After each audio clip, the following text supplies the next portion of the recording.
I'm going to bring to the stage Tracy and Deborah Adams. Give it up, give it up, give it up.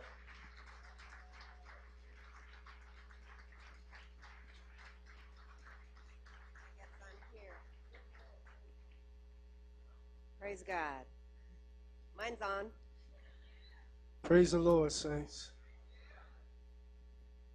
Hallelujah.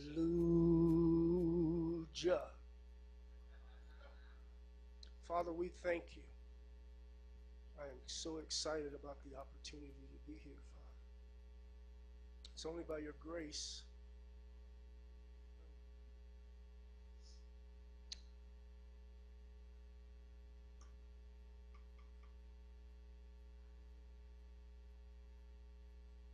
Father, sometimes we think we have it all together, but it's only by your grace.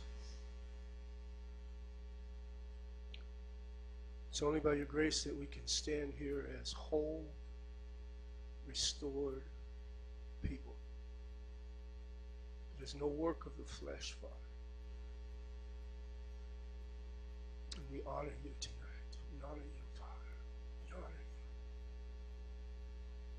you. You are Yahuwah, the eternal one. Your son is Yehoshua, my brother.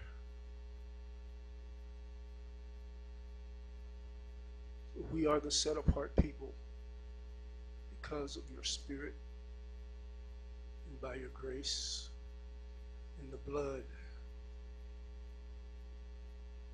that Yehoshua shed for us. This is not a small thing, Father God. We are not a small people. We are purchased people. And we need to get it right. Deborah and I stand here, Father, as a couple, as many couples have gone through the fire. We don't know all the answers. We just know our story. And so we've come to share. I ask, Father God, that everything that's said and done in this place today will be to your glory and to your honor. Let it be all of you and none of us, Father. Because at the end, it is for your people, Father, that you have raised us up. The reality and responsibility of that does not escape us. So we ask for your help. We surrender to you. We submit our will to yours. And we ask, Father God, that everything that's said in this place will honor you, and that which does not, let it fall to the ground and not produce any fruit. And we will be so humble to give you all the glory, all honor, and all praise. In the name of your Son and our King, Yehoshua. Amen. Amen. Praise God. Would you have a seat, babe? I'm going to let my wife address you. She's just not eye candy. Yes, she is. Thank you, baby. I'm going to allow her to address you, but she's kind of shy, so she likes me to kind of break the ice. I do clean up is what I do. She's been doing it for 30 years, cleaning up. Let me say, without apology, that for the last couple weeks, the Father has had me on a journey of revelation. So if I'm a little tender, if I have moments like this, it's okay. Just allow me to have those. Sometimes the Lord will open you up and lay you bare. But he does that because he loves us, and so I don't apologize. My wife and I have been married for 30 years. I say 30 great years, but her testimony might be a little different. We have raised 3 children, 3 champions. Most of you know my son, 7. That's not what we named him. Actually, I wanted to call him 8, but at any rate, our other son lives with us in Dallas, and he is in Bible college, and our daughter is a phenomenal singer and wants to be a worship leader for the Lord. So I'm telling you this first. So when I say when I tell you my story, my personal story, you will be encouraged. See, my personal story is this, is that I was birthed out of a bad relationship between my mother and a traveling minister. And so I grew up with that stigma, and also the stigma of not having a father. And so when through the process of time, when I met my wife, I had some scars. I had some filters that I needed to remove so that I could see clearly what life was really all about and what being a man was really all about. And because not having a father in the home, and I want to say this to how many married people we have in the house? Oh, excuse me. How many singles? Because it seems like there's more married than singles, but I think it's pretty well split.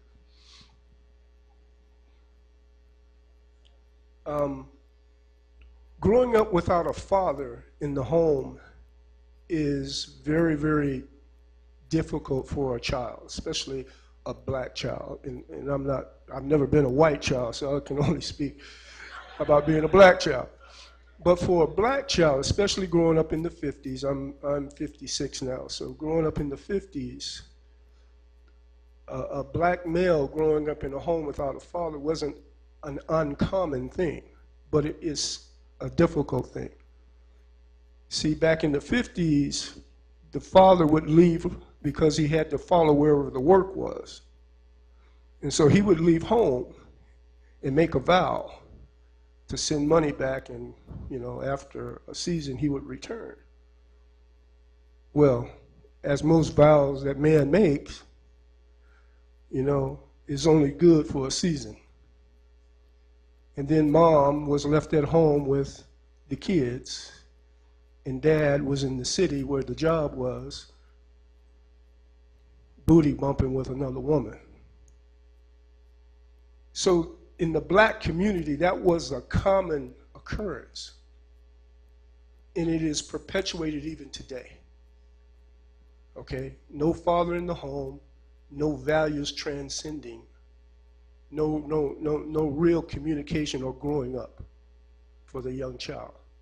So I say all that to say that when I met my wife, I had all of that stuff.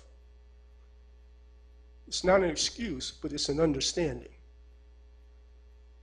See, John Wayne raised me because I was always in front of the TV. He taught me how to be a man. Humphrey Bogart, slapping women, told me how to be a man. I never hit my wife, and I want y'all to know. I never put my hands on my wife, but I treated her in a way that degraded her. And so out of that came the book, The Diamonds from Despair, because of once we became married, once we became Christians, I still had some of that in me. I didn't know how to be a dad. I didn't know how to be a husband. So I just did what I saw them doing on the TV. Going to work, stepping out. You know, bringing the check home, but stepping out. Now, I'm definitely not condoning it, nor am I advocating it. But this is the environment that we had. And out of that environment came 3 beautiful, sold out, spirit-filled children. So I'm telling you this to give you hope. Not so I can just propagate my story, but just to give you hope that no matter where you are, no matter where the Word of God finds you, He can turn it around in an instant. I know how difficult it is to be married. My wife knows better than me. But I want you to know something, that the Father is on your side. And no matter where you are, no matter what it looks like, if you just continue to be submitted to Him, you can turn it around. No, hold up. Because I don't believe that you really understand the power of commitment to Him. See, she may not get to speak. See, when we become married, our commitment is not really to our mate, not if we're Christians.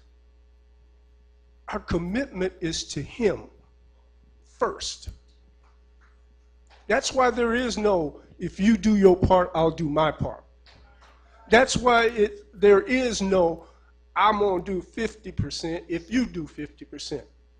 There is no, because you didn't treat me right, I'm not going to treat you right. There is none of that, because your commitment is not to your mate, it's to Him. And He is always faithful.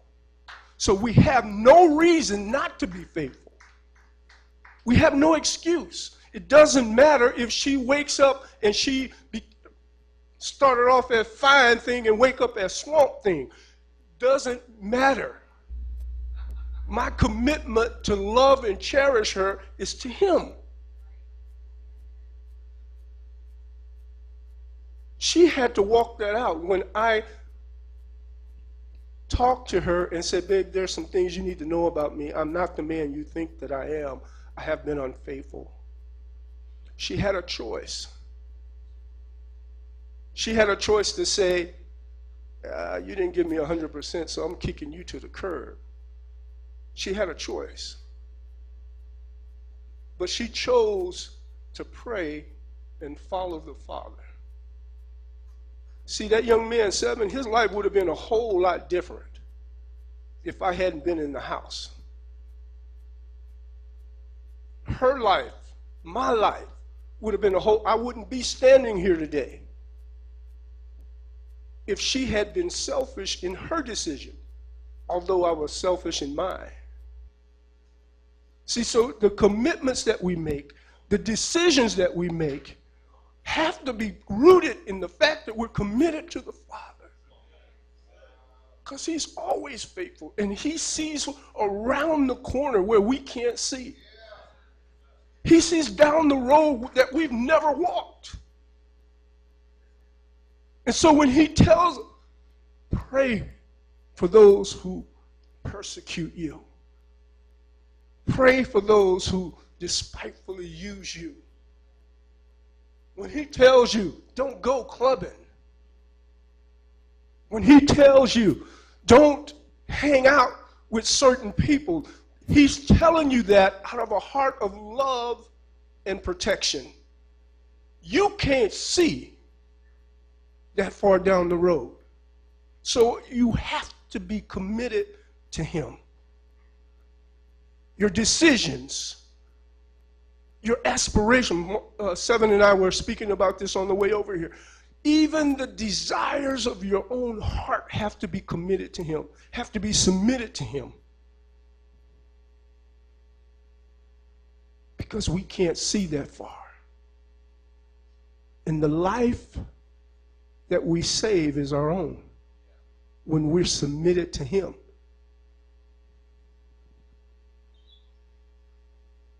Diamonds from Despair.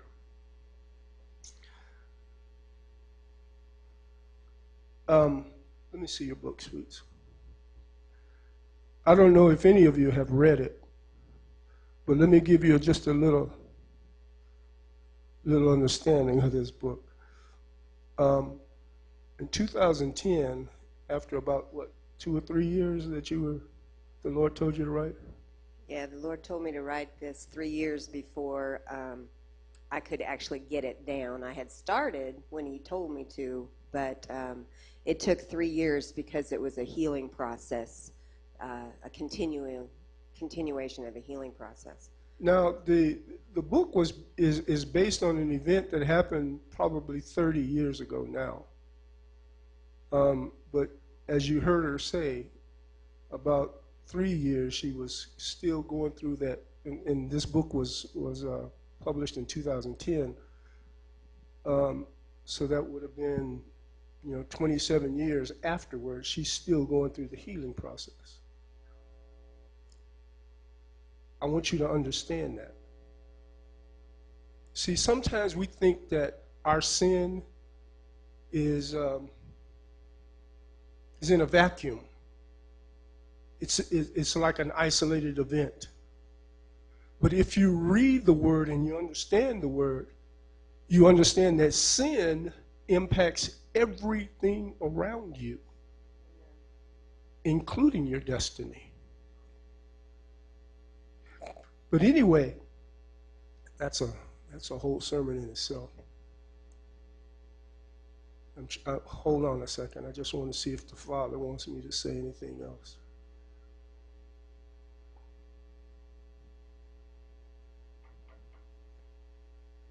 Anyway, I wrote 1/3 of this book. She wrote 2/3. I was the one that did the dirt. She wrote 2/3 of the book. That will tell you how destructive one decision can be. The way that the book is formatted is, I wrote the first part. It's called His Story, and she did the cleanup, and it's called Her Story. And I think her story is much more powerful than mine.